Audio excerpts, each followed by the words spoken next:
Welcome to another live session. Just want to say hi here. I'll wait till everybody is stopping by. In the meanwhile, here, okay, it's a little better. In the meanwhile, I'll show you my studio just for a little bit, seeing it from the other side. Here's a light. Here's an upright bass, which I really like playing.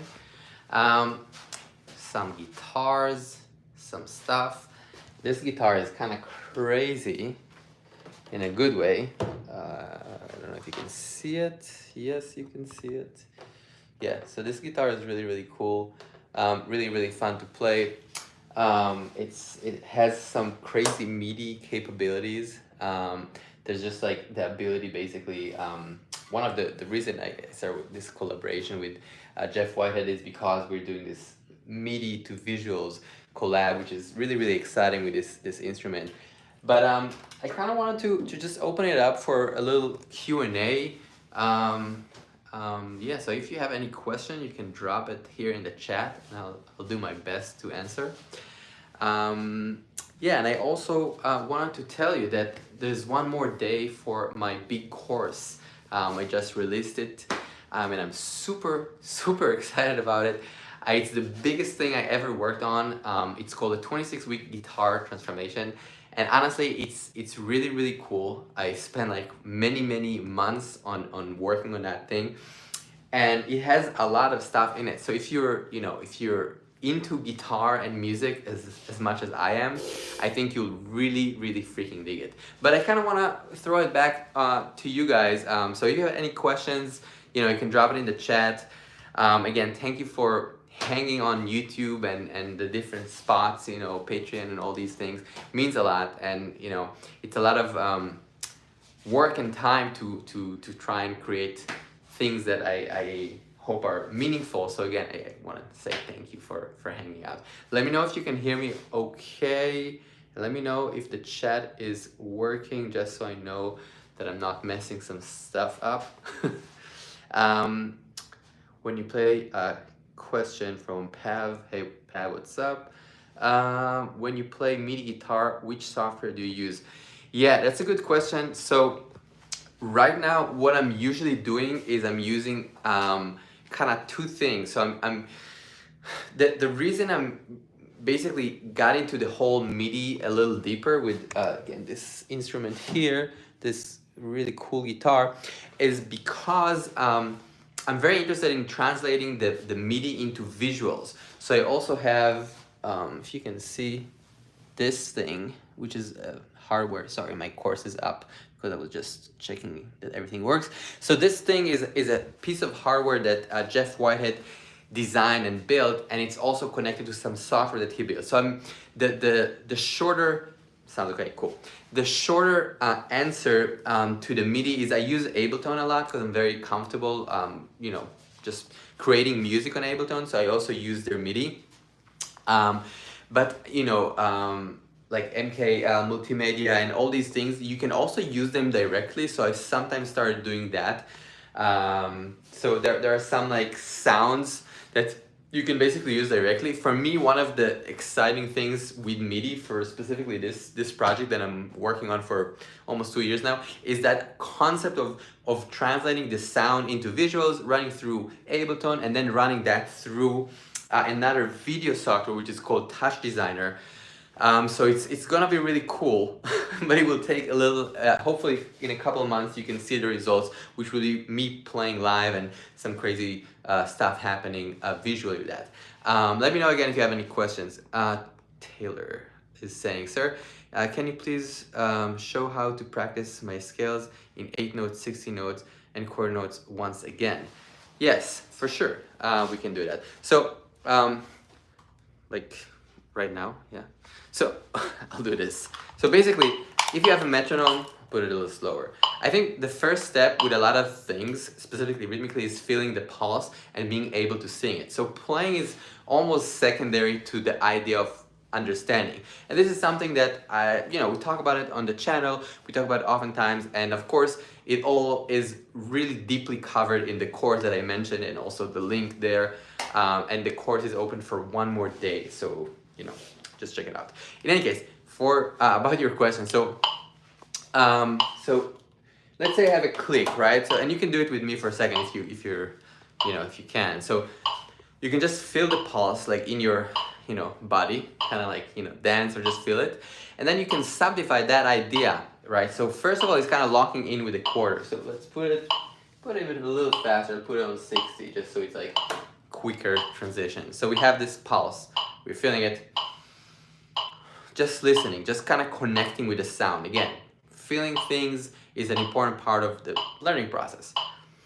Feeling it, connecting, okay, cool. Now I'm gonna listen and then I'm gonna actually sing the chord notes, right? So I'm, again, trying to be very accurate. Like anything, it can sound simple to play chord notes, but it's actually not easy at all. So, ta, ta, ta, ta, ta, ta, ta, ta. And again, like really be on it and really basically covering the metronome, right? So we have this click here that's happening and I'm really trying to nail it, really nailing it, So that is a huge part of the success in the sense of like rhythm, unless it's really happening, unless it's really locked, it's a mistake basically. If you're not nailing it, it doesn't sound that good, it's not as real.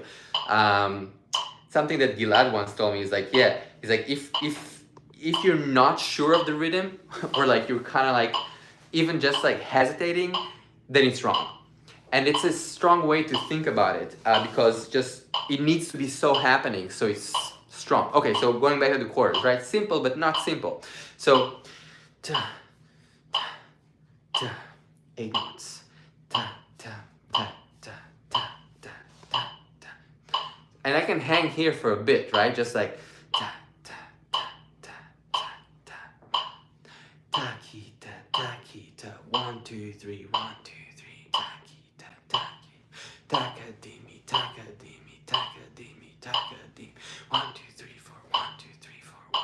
And the idea here, right, is, it sounds again simple, like a lot of things. You're saying, oh, it's really, I just want to play like a blues scale, I want to play like an idea or something. It can sound simple when you're just like saying, oh, it's just a scale, it's just playing quarter notes, but actually the action itself is really deep, and the understanding of the action and the subdivision in a truthful way is really meaningful. So if you actually nail it, you know a lot about music. So I kind of like that you're saying like show me, So the first step is really like putting the metronome on 60 BPM and nailing it, like just feeling it with your body, singing it and getting comfortable in the transition between chord notes, 8 notes, triples, and 16. And then after that, I would play it on the guitar just on one string. Literally, you can just play it on the E string, picking, alternate picking, nailing it, and then, only then I would play it on a scale. Again, simple action, but really important to do.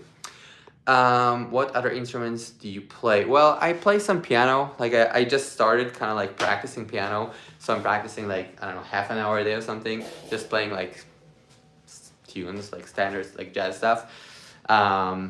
Practicing some bebop scales on the piano. I like playing drums a little bit, so I'll just play with records. I never studied drums, like I don't have technique, but I'll just play with records. Like literally I'll put, Miles Davis or Coltrane, I'll just kind of play along, a lot of Hank Mobley. And I really like bass as well. This is actually Adam Neely's bass. Left it here for a little bit, so it's really cool. So I'm not a bass player as well, but I'm like, I'll do the same thing. I'll play with records and I'll play some scales just for fun. And it's interesting to kind of find these things, when you're finding, even on the keys. Let me just put this here for a second. So, can you see it? Yeah. So, if you just think about the piano. Let me take you out. Really hard. Wait. Okay. I can't do it really. Maybe this is good. So I'm saying if you think about the piano, I can just think about a song, right?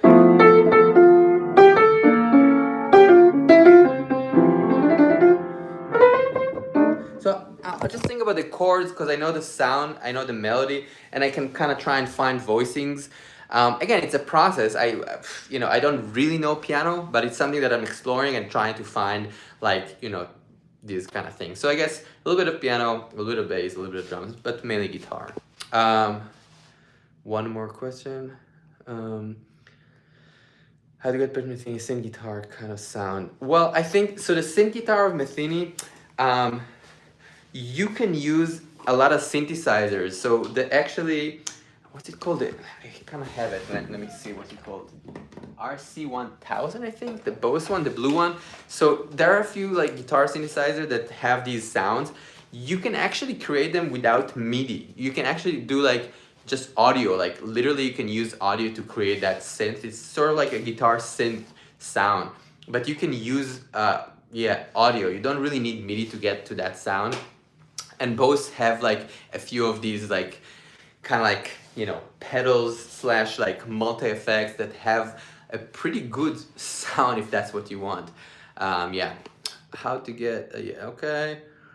Question, Pav is asking, the concept of transferring sound into visuals is absolutely crazy. Yeah, okay, I agree. I mean, but it's getting close. We have an artist now on the visuals, and I'm super excited. Like, it's been like 2 years of process with this instrument and the whole like MIDI thing. It's really crazy, so I'm really stoked. Again, just mentioning, I just released the 26-week guitar transformation, so if you are into guitar and music as much as I am, I really think you'll dig it. I put the link in this live stream as well, and you can check it on my website.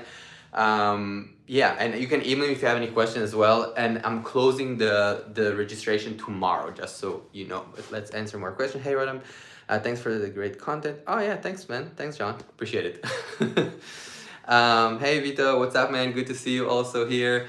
Thanks for commenting on the YouTube and all the stuff. It really means a lot, you know. It's like, it's always kind of weird. You put something out to the world and you don't know if anybody's gonna see it or like what, you know, it means to people. And just like you guys like hanging out and talking and commenting and you know, it's really meaningful, because I'm just like here practicing in my room for hours a day and then making a video. And so thank you for, you know, interacting. If you could only have one guitar, which one? Honestly, this one. So I'm just really practicing and playing this one all day. I know it looks kind of strange, but kind of cool, but kind of strange. But it's an insane instrument. It's like so good. It's unbelievable. I mean, I've just never played a guitar that's that good. Like literally. These are good guitars as well, but just like that is beyond. It's insane. So I really am into it. What are your favorite blues players? Man. Yeah, it's a good question. You know, I feel like Steve, you know, the usual suspect, like Stevie Ray, B.B. King, Eric Clapton, you know, yeah, I mean, there are a lot of, I mean, of course, more modern, like Derek Trucks and John Mayer and these cats. I mean, there are more people that just play the hell out of the blues, but definitely the usual suspects, I would say. Yeah. Hey Matt, what's up, man? Are you still using the Ajax? Yeah, still using the Ajax. Can you see this? Yeah.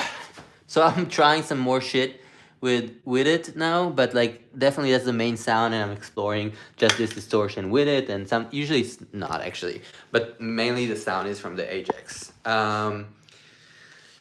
I have to run in a second. How to start understanding chords with flat 9 or flat 13. Do you cover this in your course? Yes, actually I do. So in the course, we'll be talking really from the bottom up, if you will, like starting from a very clear and simple place, from what is a scale, how things sound, and gradually kind of like graduating C major and A minor pentatonic and seeing it and hearing it and singing it. And there are just a lot of like examples, a lot of you know, PDF, a lot of videos, a lot of jam tracks. And also we have meetings with me, right? So in what is cool about this course that I'm launching, or basically launching now, is that, you know, I feel like the interaction between us is important. So that's why there are bi-weekly meetings. There are actually 13 meetings. And if you also get it in the next 2 days, you get a one-on-one with me, which I don't really teach anymore one-on-one. So you get an extra one.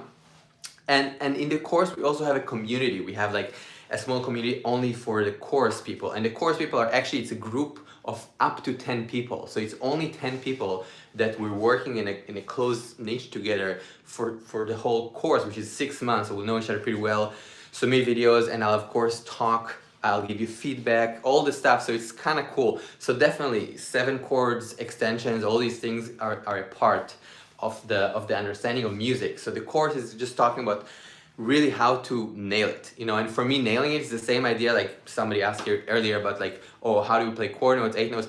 The simple quote unquote stuff is not simple, but if we understand it in a truthful way, then you can kill it, you know. So I really try to create something that I very strongly believe in, that is going to be helpful for a lot of us. And this is how I practice, you know. So I'm like, I want to share it and kind of like allow freedom. This is my goal. Yeah. How do you know Guthrie? Do I know? No, I don't know Guthrie Trap. Okay, I'll check him out. Thanks. What amp do you use for practice? Usually I use either the Fender, which I'm using right now, or the Supro. They're both great.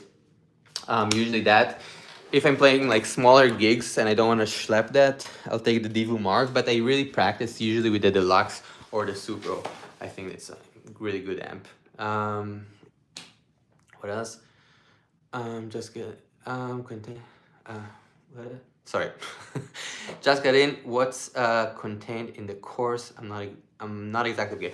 Yeah. So this course there's a lot of stuff there, and it's like kind of like different levels. So it starts, you know, with the basic quote unquote, but I'm always giving you more options to get, you know, more experimental, to create. And I'm asking, there are clear assignments for every week.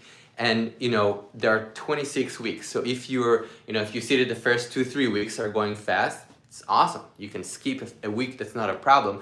But honestly, with the amount of information and how I ask to know it, I doubt if you want to skip anything, because like a lot of the stuff is like, even if it's simple, like I'm asking to sing it and to hear it and to create with it, to do all these actions that are, you know, what we do as musicians. And I think like sometimes when people kind of say like, oh, I know it, it's not always completely on it. And if it is, it's not a problem. I mean, you know, we have the group, we have like check-ins, we have all these things, we have like communication with me, we have private Discord, so you can send videos and I'll give you more ideas to work on. That's always easy, you know. So even if you're in a good level, I would think this is awesome. Yeah, okay, I have to run. I actually have a call with a buddy of mine that we scheduled on Zoom. So I'm gonna run.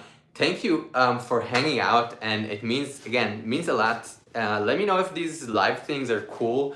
I always feel a little awkward, but maybe it's fun and kind of nice to talk to you guys, to be honest. So yeah, what is the most rare instrument that you have? They're not rare, honestly. This is just super special. I would say this is crazy special. So maybe that's rare. But I don't have anything that's worth a ton of money. So anyway. Cool. Thank you. Peace out. I'll see you soon. How do I turn this off?